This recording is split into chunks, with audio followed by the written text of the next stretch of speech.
Yeah, my name is Everlin Lenaikoi. I'm a child protection and adult safeguarding advocacy officer. I've been in the World Vision for the past 7 months, Loyangalani office.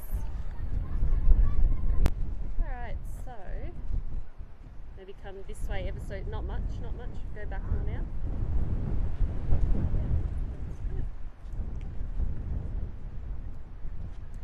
Alright, so do you want to tell me a little bit about your story?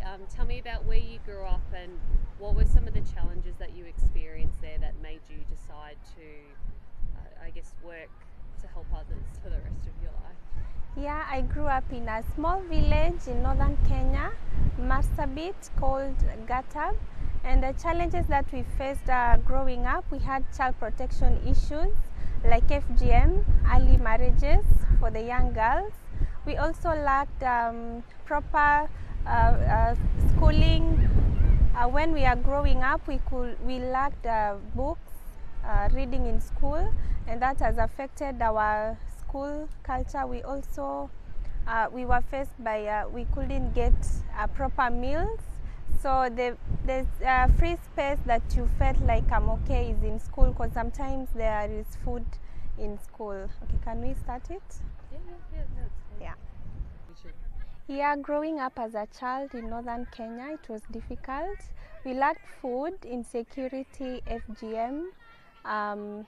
Those are the challenges that we felt, child protection challenges that we had growing up. So it motivated me to study well and come back and help people, and especially young children, that I can identify with the challenges that they face, because I've been there when I was young. That's why it motivates me to do what I'm doing right now, protecting children. And can you tell me a bit about I think my understanding was FGM was a big thing in your community, but was it through your parents or someone that you managed to escape it? If you're comfortable, do you want to share that story with us? Yeah, FGM is a compulsory rite of passage that every Samburu young girl had to go through. So it comes from both the parents and the society and the peers, because all the girls that have gone through it comes back and look down upon those who have not yet done. So how I escaped it, there was a missionary in our village that talked to us the disadvantages of FGM. And also my mother comes from a community that does it badly, not like in Samburu. So she was reluctant in telling us to do it. So she told us that when we grow up and become adults, we can choose it for ourselves. And then on the other hand, the missionary lady talked us about the disadvantages. And that's when I decided, no, I don't want to do it, to do FGM. So this has motivated me to help young girls, especially the young girls, because someone was there to help me grow out of this. And now it's my time to give that back to them, to be a role model to them, and to tell them exactly how it is not to give in to these harmful traditional practices such as FGM. And I guess as well, in terms of like the hunger issue and the hunger response, can you tell us what are some of the child protection challenges that you've noticed in Kenya? Yeah, for the hunger, it makes children to drop out of school, because both at home and at school you don't find food. So it's you find it hard for you to concentrate in school, so you go out to find for money so that you can purchase food. That's how hunger is becoming a child protection issues in Kenya, and especially in young children, and also causing malnourished among children. Some of them die because of the diseases that they get due to hunger, because it brings the malnutrition in the part of children. And so when you're saying children go out, so are you talking about like child labour? Are you talking about they're searching physically for food anywhere they can find it? Yeah, they spend school time searching for money out there, which results in child labour. And also there are these wild fruits that the children, especially in Loyangalani area, they opt to go out to go and find those wild fruits to eat. And sometimes the time just goes by and they miss school, 1, 2, or even 3 weeks, which results them to go back and not to progress well in their studies. Okay. Yeah. So so it affects that. It affects the school dropout rates as well. And I guess like when a young child, like let's say a 10-year-old right now, is affected by hunger and is being affected by the things that you're talking about, what does that have the potential to affect them for the rest of their life? Yeah, because now if you drop out of school, we have seen so many dropouts in our towns. They come back and they start being robbers, disrupting peace of other children. So sometimes you find them, those in town, they are now adults, some of them, and ask them what happened. And they trace it back to that moment when they dropped out of school because of poverty. They couldn't keep up in school, and now it has impacted their life.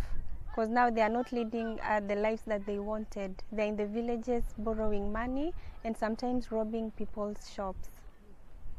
And so tell me a bit about what is the child protection work that you do? For someone who doesn't have any idea about child protection, for example, can you explain to the audience, like, what is it that you do? Yeah, what we do in partnership, in World Vision, we partner with the government offices. So we work together with them. We impact our families through the cash transfers to sustain them, the children at home. We also advocate to the government for them to have their school feeding programs in school so that they keep children in school for them not to drop out. We also hold the barazas. The baraza is the meetings, the dialogues that we have. Some of our people here, especially at the village level, do not know even what child rights are. So they do not know that child labor is a child protection issue. We stay with them and have that dialogue together for them to understand that it's wrong for a child to do work and bring money to the parents when it's school time. We also educate them the bad practices, the harmful bad practices, traditional practices that they see it as normal. We tell them, we advocate and even bring outsiders, those people that know, the experts who knows that this is harmful for your child. So we try to educate them and show them and bring people on board together to work together so that we can try to eradicate the practices and intervene where we can with the resources that we have. So these practices being child labour, school dropout, child marriage as well? Yeah, and child FGM? marriage. Okay.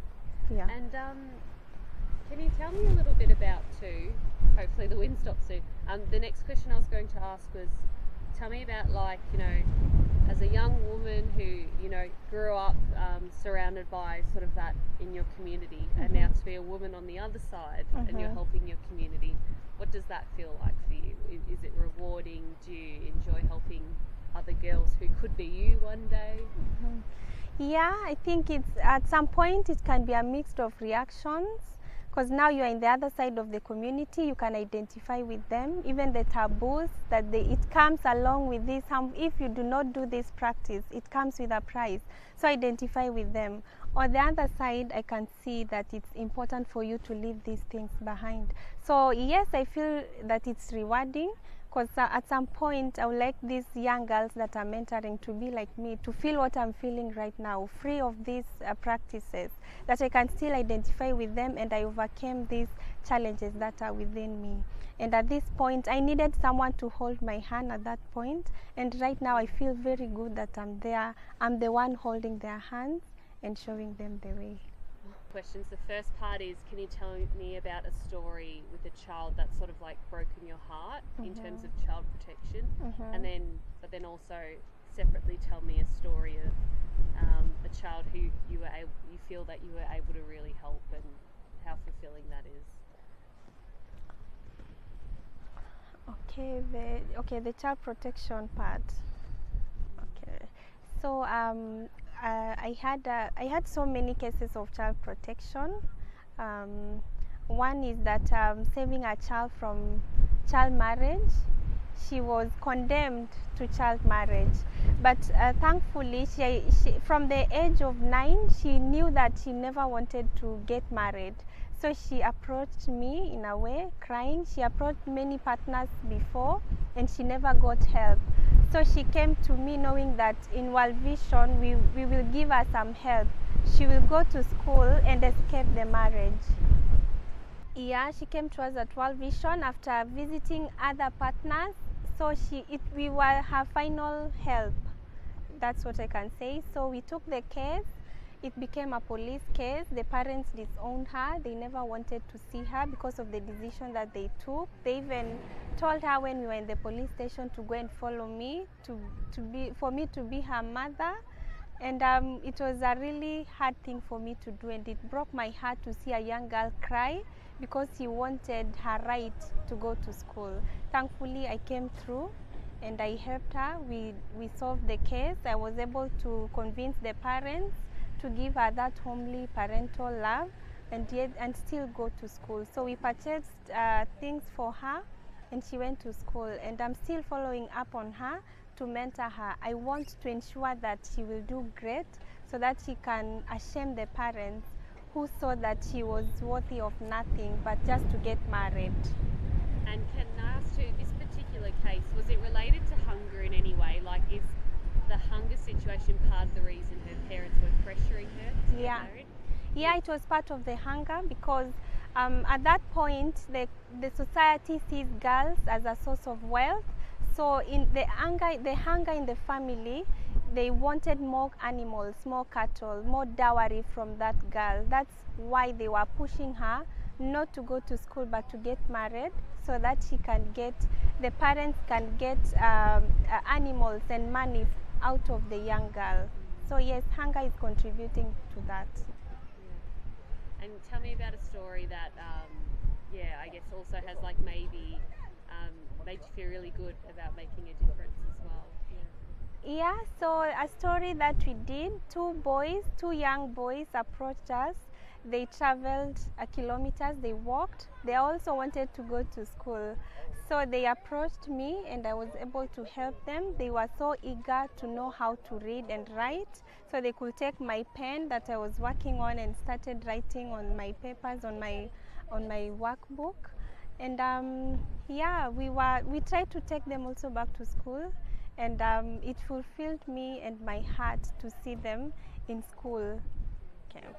So the story that touched my heart is of these two little boys who walked for more than 5 kilometers to seek help for them to go to school. They never wanted to look after their animals. So they approached us and we were able to take them to school, to find them a good place to stay. And after a long talk with their parents, they never wanted the boys to go to school. And again, the case ended up in the police station and we were able to win the case. So the parents, from that time, the parents were mad and they just disappeared. They never came back to follow up on the boys. So they look on me now as their parents, that when they come from school, like now, the last week, they were at home. So they approached me that they wanted some clothing, some things that they can use, and I'm at this point I'm in a position to buy them some clothes, and I feel really good to see them happy and feeling that they belong, that there is someone out there who cares for them. So it really fulfills my heart to see them happy, and finally for them to be able to write and read after they have gone to school and are getting to know things in school very well. So it really fulfills my heart and I can't wait to see what the future holds for them. Do you have a message for others on World Humanitarian Day? Like, do you think this is, for example, a good opportunity to mark the contribution that people like you and others at different organisations are doing? Yeah, they are doing a great job. We are all doing a great job. Sometimes you don't notice the impact that you get to the community because you don't get to interact with most of them, but in my case I get to interact with the beneficiaries and the children that I work with, and it really feels good. If you are the one making them smile, making them happy, making them have hope in their future. So whatever department that you are in humanitarian, continue doing what you are doing because you're impacting lives, and it feels really nice. That's beautiful. And one other question about child protection, because I feel like child protection is always like one of the most underfunded areas of any humanitarian response, along with other areas too, but in particular child protection. So do you want to tell me about like why is child protection so important when we're dealing with emergencies like hunger? Yeah.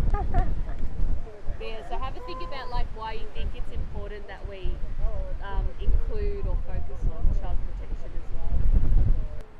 Yeah, for me, I think it's important that we focus on child protection because children are future generation. Like now, I can imagine when I was young and desperate, I never had anything, hunger and school fees. And I can imagine someone just came to my rescue, and now we need to rescue these children. We need to do more for them because right now I feel I'm comfortable where I am and I can do more for them. And I feel that the humanitarian sector should improve on this, because these children will come later on and impact. So it will be a continuous process to invest in child protection because they will grow. You are mentoring, you are molding a person that will later, some years later, will come and impact the community at large. So it's like children are the future, Yeah, essentially. yeah.